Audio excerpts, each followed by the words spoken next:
Sam Darnold took his place in a long line of illustrious USC quarterbacks with, of course, that scintillating performance in the Rose Bowl, a classic with 5 touchdown passes. We bring in Nick Dempsey from Conquest Chronicles to set us up for the USC quarterback situation coming into 2017. And it all starts with Sam Darnold and what, not just a Rose Bowl he had, but what a complete season, not entering the fray until the Utah game and just playing lights out. 31 touchdowns, 9 interceptions. Yeah, he did an amazing job. What's incredible to me is that he's just still so young and inexperienced.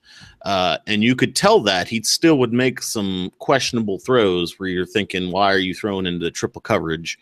But what he was able to do, it's kind of exciting to see how much he can progress as he gets better with the system and gets a full year of reps as the starter. Again, he didn't have that. He was in competition with Max Brown at this time last year.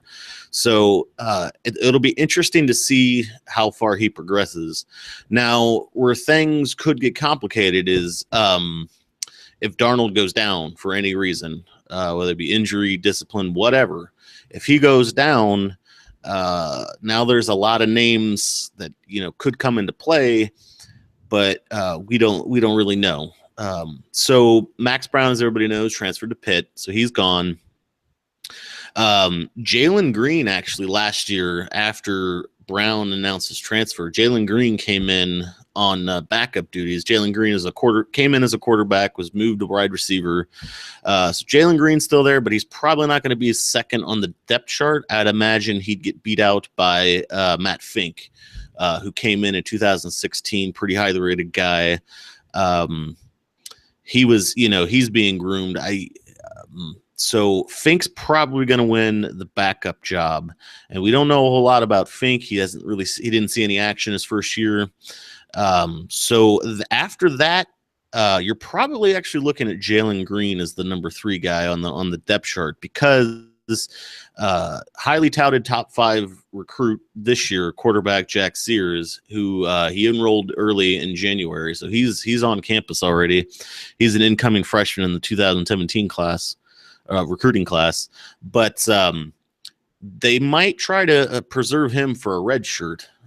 So if we're down to number 3 for USC, you would think, because you got Darnold, who's going to be a redshirt sophomore, so he could in theory go to the NFL after this season, and then you've got Fink, who's going to be in his second year this season. And so you'll probably want to protect Jack Sears and get him redshirted if you can, give him some extra eligibility. But so that would probably put Jalen Green in at number 3. And let's be honest, if you're down to your number 3 quarterback, hopefully it's just spot duty. I guess it would depend. If both Darnold and Fink go out for long periods of time, then yeah, Sears might have to burn that potential red shirt.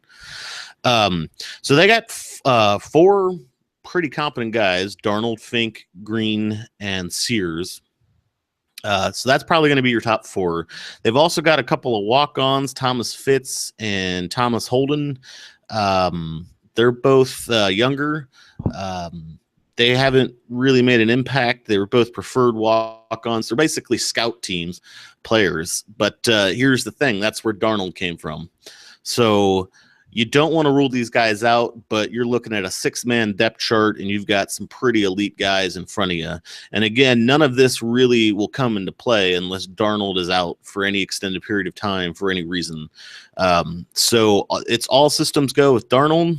The one thing that might cause concern is if Fink is not maybe as mobile as Darnold, and they have an offense built around Darnold's mobility.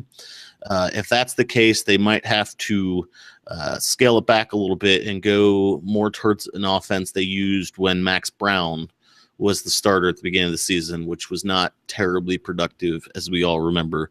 So that could be an issue. But again, none of this is going to come into play unless Darnold is out.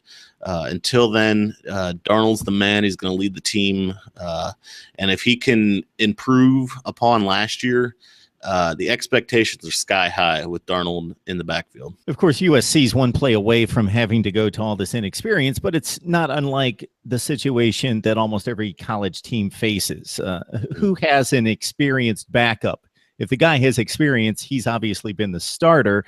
So that's rarely the situation where you have an experienced backup. That only plays out in the NFL. So Thomas Fitz, we talked about him, 2015 class. He was a top 5 pro style quarterback, 16th rated player in California. Matt Fink, who you're projecting as the possible backup? Yeah, I think so right now. It's tough to say, though. Maybe Fitz gets in there, but I think Fink's probably going to come in as number 2. But they're gonna battle it out, and they're gonna see what they have. Obviously, we know Coach Helton loves competition. It's going to be interesting to see how much time he spends on figuring out number 2. But right now, I would imagine Fink's probably going to win out, but you can't rule out scout team quarterbacks on USC apparently. So it's not a lock by any means. And Fink originally listed as a dual threat quarterback when he came out in 2016, the 13th rated player at that position, according to 247, 55th rated player in California. And then the last recruiting class that just came in a couple of weeks ago, Jack Sears, as you ran down his qualifications, number 4 pro style quarterback, according to 247, and one of the top 100 players in the country, regardless of position. So they have plenty of guys that have shown to have the talent to land at USC based on their high school track record, but the lack of experience there. The thing about Darnold, getting back to Darnold real quick, is that it's not only astonishing how well he played throughout the season, getting thrown into the fray 4 or 5 games into it, but that he really didn't play a bad game. So I watched most of these games, and I just look back at the numbers just to kind of refresh my memory.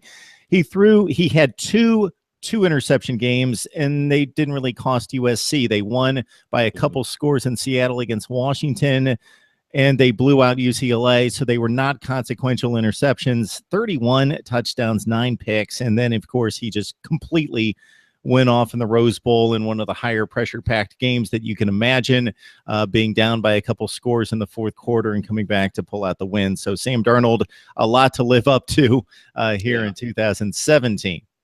What's, the crazy thing is, though, when he came in the middle of the season, they were 1-2 when he came in. They dropped to 1-3, and despite not having any sort of snaps as a starter, he was sprinkled in the first 3 games here and there.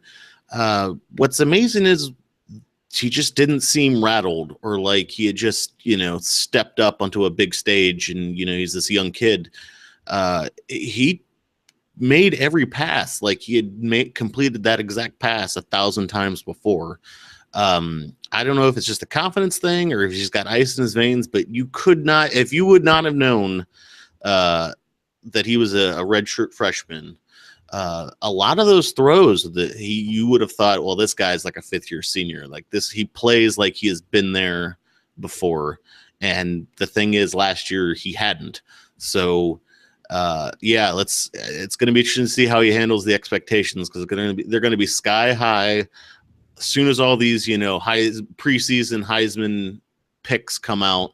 His name's going to be up there for sure. Everybody's going to have him at the top of their list. Probably going to have USC as a team very high in the preseason rankings or projected rankings. Phil Steele's going to love them. So everybody's going to be talking about these guys. So by the time we get to the end of August, early September, when we're actually back to playing football for 5-6 months, or 4 to 5 months, you're going to be hearing about how great this kid is, how he's going to, be a world beater. That's a lot of pressure. So let's hope he can live up to it. Certainly did a fantastic job with the pressure last year. But the hype's going to be real for USC coming in. Absolutely. And I apologize to the USC haters who don't want to hear about it, but it's coming. Sorry. Darnold, definitely not a runner, but the other thing he belied in his performance on the field is that he's not the guy that's going to be a statue in the pocket, the big, strong-armed guy that fills out the frame, 6'3", 200 plus, that can throw the ball 90 yards, but he can't move because he's got escapability. Not a runner, but escapability, and made throws on the run as well. Nick Dempsey from Conquest Chronicles helping us out on USC positional units. So we start at quarterback. Nick and I get together every Wednesday night, and we're going to get you set for spring football by looking at each position. Thanks for the time as always, Nick. Of course, Mark, anytime.